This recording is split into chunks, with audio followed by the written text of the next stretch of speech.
감옥에 갇힌 경찰보다 더 끔찍한 게 있을까요? 감옥에 갇힌 부패 경찰이 돼보는 겁니다. 여기는 디 인포그래픽스 쇼의 조시입니다. 오늘은 감옥에 가게 된 부패한 경찰들의 가장 미친 실화들을 들어보겠습니다. 스티븐 카라카파와 루이스 에폴리토는 뉴욕 경찰 NYPD 형사였는데 너무나도 폭력적이고 부패해서 마피아 경찰이라는 별명을 얻었습니다. 이 둘은 경찰 신분을 이용해 온갖 범죄를 저지르지 않을 때면 루케제와 감비노 범죄 조직을 위해 청부 살인업자로 일하곤 했습니다. 스티븐은 평범한 형사 월급에 비해 조직과 연계되어 얻는 돈과 권력에 끌린 것으로 보였습니다. 하지만 루이스는 달랐습니다. 그는 경찰이 되기 전부터 이미 범죄자 집안에서 태어났습니다.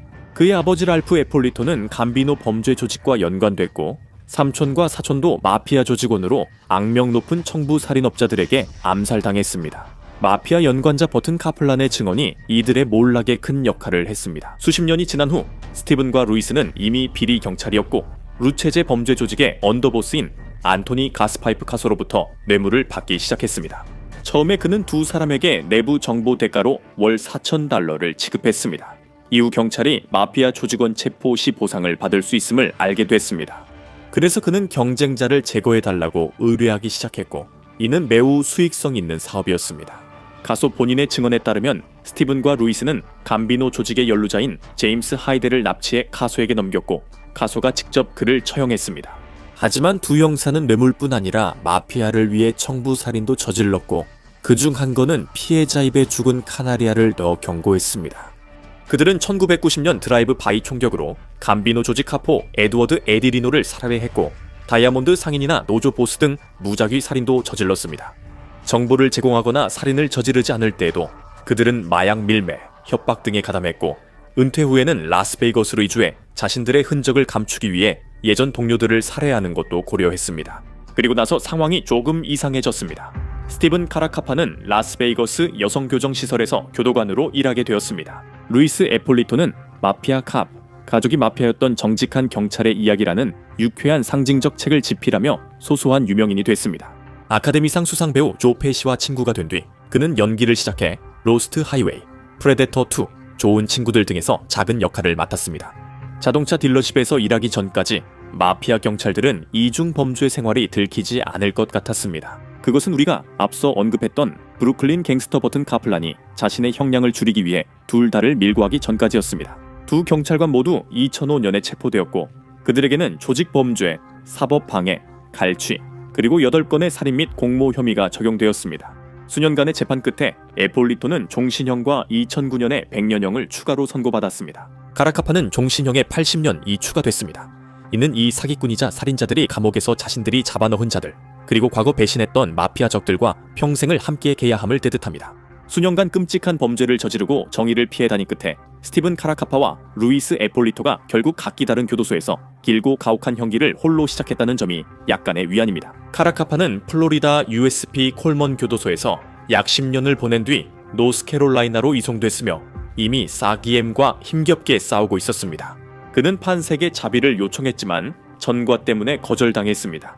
연방판사 잭 와인스타인은 당신의 경우 내가 할 수 있는 일이 없습니다 라고 했습니다. 암은 2017년 4월 8일 그의 생명을 앗아갔습니다. 에폴리토는 보안이 철저한 미국 투손 연방교도소에서 마지막 10년을 보내게 되었습니다. 그는 2019년 11월 3일 원인 불명으로 사망하기 전까지 결백을 주장했습니다. 이렇게 마피아 경찰들의 시대는 막을 내렸습니다. 일부 경찰들은 경찰이면서도 범죄를 저지르기도 합니다. 또 다른 이들은 진정한 범죄 경찰로 끔찍하고 극도로 불법적인 방법을 이용해 자신의 경찰 경력을 쌓아갑니다. 이것의 가장 대표적인 예가 바로 악명 높은 시카고 경찰 수사관이자 지휘관인 존 버지입니다. 그는 최소 118명 주로 흑인 남성에게 심각한 고문을 가한 사건에 연루되었습니다. 여기서 고문이란 표현을 결코 가볍게 쓰는 것이 아닙니다. 버지의 피의자 고문은 종종 총기와 전기 충격기를 동반했습니다. 1972년부터 1991년까지 버지는 자신이 미드나잇 크루라고 부른 사디스트 형사 집단을 이끌었습니다. 그의 신문실에 들어가게 되면 전기 충격기의 끝에 걸려 고통을 당하거나 타자기 가방이 머리에 씌워져 부분적으로 질식당하거나 총구가 입에 들어오는 등 가짜 처형이라고 불리는 고문을 당할 수 있었습니다. 이는 CIA가 자주 사용하는 방식이기도 했습니다. 미드나잇 크루의 잔혹함은 그 정도로 극심했습니다. 이 사건은 일리노이주의 사형제도 제고를 촉발했습니다. 사형수 최소 4명이 버지에게 고문당해 자백했다는 사실이 드러났기 때문입니다. 그는 1993년에 그의 어두운 비밀 중 일부가 드러나면서 직장을 잃었지만 버지가 감옥에 가게 된 것은 2010년에 이르러서였습니다. 그리고 엄밀히 말하면 이미 공소시효가 지난 고문 때문도 아니었습니다. 실제로는 그가 민사소송에서 자신이 누구도 고문한 적이 없다고 위증했기 때문이었습니다. 그는 징역 4년 6개월과 3년의 보호관찰을 선고받았습니다. 그는 형기의 약 90%를 노스캐롤라이나의 버트너 로우 연방교도소에서 복역한 뒤 2014년 10월 3일 출소에 남은 기간을 사회복귀시설에서 보냈습니다. 버지가 남은 생을 비참과 빈곤 속에 살았다고 생각하면 위안이 될 수 있습니다. 특히 그가 많은 사람들의 인생을 망쳤다는 점에서 그렇습니다. 하지만 그는 약 1억 2천만 달러 손해를 끼친 그 도시에서 매달 4,000달러 연금을 계속 받았습니다. 버지는 그로부터 4년이 조금 안 되는 시점에 70살의 나이로 세상을 떠났습니다. 버지가 사망한 후 많은 시카고 경찰 동료들과 경찰 노조원들이 그를 옹호하고 나섰습니다. 시카고 경찰 노조는 페이스북에 성명을 내고 버지 사건에 대한 모든 진실이 아직 완전히 밝혀지지 않았다고 믿는다고 밝혔습니다. 딘 안젤로 전 시카고 경찰 형제회 회장은 이렇게 말했습니다. 나는 존 버지가 그가 시에 바친 오랜 세월의 봉사에 비해 공정한 대우를 받았는지 모르겠다. 그게 시카고였고 다음은 런던입니다. 상황은 더 악화될 겁니다. 그는 범죄자만 노린 게 아니기 때문입니다. 때때로 경찰이 현장에서 익힌 기술이 범죄 조직의 두목으로서 부업을 할 때 필수적일 수 있습니다. 그리고 이 점을 가장 잘 보여주는 사례가 바로 협박범이자 테러리스트인 로드니 와첼로입니다. 그는 1986년 런던 경시청의 형사경사였죠. 와첼로는 기업 테러의 증가하는 위협에 관한 세미나에 참석한 많은 경찰관 중 한 명이었습니다. 이런 테러에서는 조직적인 협박범 집단들이 대기업의 제품을 조작하겠다고 위협하며 거액의 몸값을 요구하는 일이 벌어졌습니다. 그 강의를 진행하던 사람은 자신이 로드니 와첼로에게 그의 사악한 계획을 실행할 완벽한 방법을 알려주고 있다는 사실을 전혀 몰랐습니다. 로드니 와첼로의 인생은 순탄하지 않았습니다. 그의 소규모 컴퓨터 회사는 망해가고 있었고 1988년에는 전식으로 메트로폴리탄 경찰에서 조기 퇴직해야 했습니다. 안타깝게도 그의 모범적인 행동에 대한 표창장들은 생활비를 해결해주지 못했습니다. 그는 범죄수사과에서 얻은 지식과 경찰이 되기 전 존슨 매튜 화학회사에서 일했던 경험을 잘 활용하기로 결심했습니다. 그래서 그는 아기 식품과 애완견 사료를 오염시켰습니다. 와첼로는 특히 페디그리 애완동물 사료와 하인즈 브랜드를 표적으로 삼아 치명적인 화학물질과 면도날을 개사료와 이유식캔에 넣기였습니다. 그 결과 5명의 아기가 입원하게 되었습니다. 이것만으로도 모자라 그는 로미오와 줄리엣이라고 서명한 협박 편지를 회사에 보내 자신의 테러 행위를 멈추는 대가로 돈을 요구했습니다. 26개월 동안 이어진 이 범죄 행각은 수많은 사람들의 생명을 위험에 빠뜨렸고 두 회사 모두에게 수천만 달러의 손해를 입혔습니다. 하인즈는 협박범에 대한 정보를 제공하는 사람에게 10만 파운드의 보상금을 내걸었습니다. 그리고 이때 로드니 와첼로가 욕심을 부리기 시작했습니다. 그는 선한 사마리안인 척 보상금을 받으려 했지만 경찰이 이 지역 수백 개 ATM을 잠복 중인 것은 몰랐습니다. 그가 돈을 인출하려고 시도했을 때 그는 붙잡혔고 모든 추악한 이야기가 드러났습니다. 그는 동료 경찰의 함정에 빠졌다고 결백을 주장했지만 변명은 받아들여지지 않았습니다. 런던 올드베일리에서 재판 후 와첼로는 범죄로 징역 17년을 선고받았습니다. 그가 전직 경찰이었고 범죄 대상이 누구였는지를 생각하면 감옥에서 잘 지내긴 어려웠을 겁니다. 그런데 여기서부터 답답함이 시작됩니다. 1991년에 형을 단축해달라는 그의 항소는 기각되었지만 실제로는 전체 형량의 절반만 복역하게 됩니다. 그는 1999년 석방되었고 이 결정은 전국적으로 논란이 됐습니다.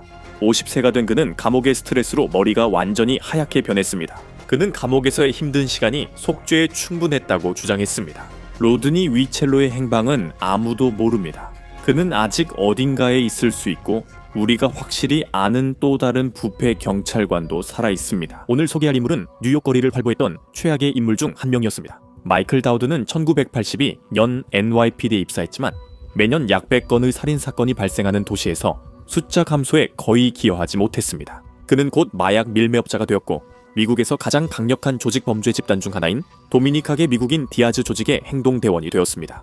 다우드는 놀랄 만큼 소규모 범죄자로 시작했습니다. 그는 신흥 크랙 딜러들이 자신이 주당 600달러를 받는 것에 비해 훨씬 더 많은 돈을 버는 것을 보고 분노했습니다.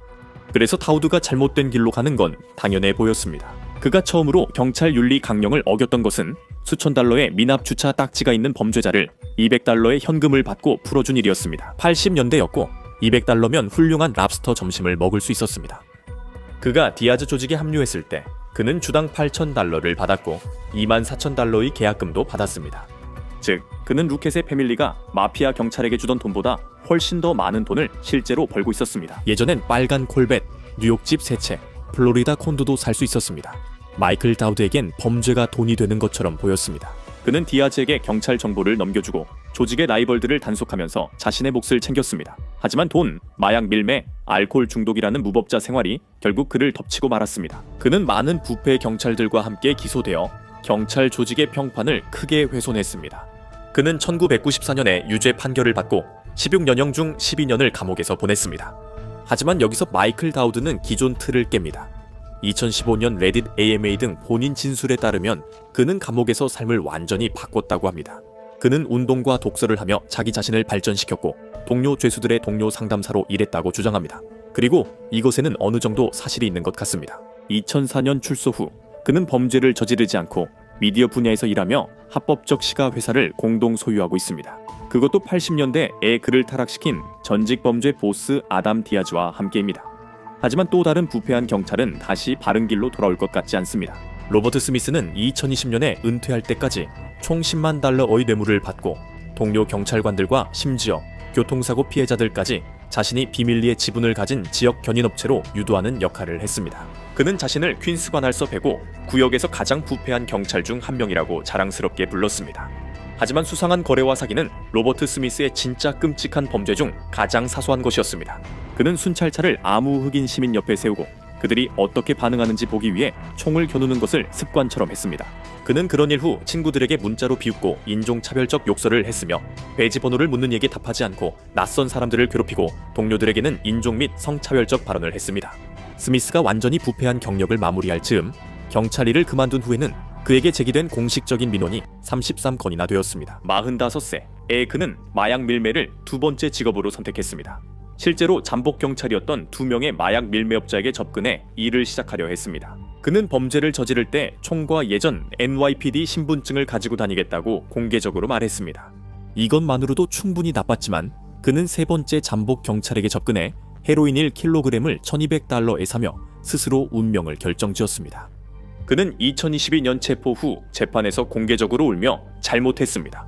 변명의 여지가 없습니다. 라고 말했습니다. 저는 제가 잘못했다는 걸 알고 있고 감옥에 가야 마땅하다는 것도 알고 있습니다. 도둑이 된 경찰들 사이엔 의리가 없기에 그는 몰락하며 부패한 동료들을 밀고 했고 결국 97개월 징역형을 받았습니다. 그의 변호사인 앤드류 브리시조차도 그가 정말 힘든 시간을 보내게 될 것이라고 추측했습니다. 그는 연방교도소에 2개의 표적을 달고 들어가게 될 것이라고 말했습니다. 그는 경찰이자 밀고자입니다. 경찰이 잠입수사 중 마약 중독 살인범이 되는 이야기를 보거나 이 영상을 대신 시청해 보세요.